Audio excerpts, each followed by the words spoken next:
दौनहा में बड़ी गंडक नहर में डूबे युवक के शव को एसडीआरएफ की टीम ने किया बरामद। विधिक कार्रवाई में जुटी सेवरही पुलिस।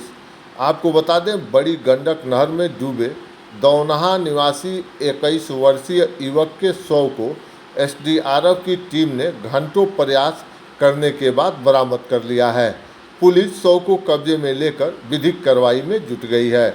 नवाब उम्र 21 वर्ष निवासी दौनहा थाना सेवरही गांव से होकर गुजर रही बड़ी गंडक नहर में डूब गया था।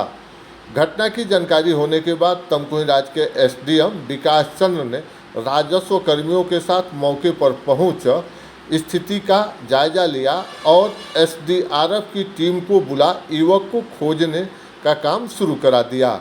घंटों प्रयास के बाद एसडीआरएफ की टीम ने बड़ी गंडक नहर में डूबे युवक नवाब के शव को बरामद कर लिया। शव बरामद होते ही परिजनों में कोहराम मच गया।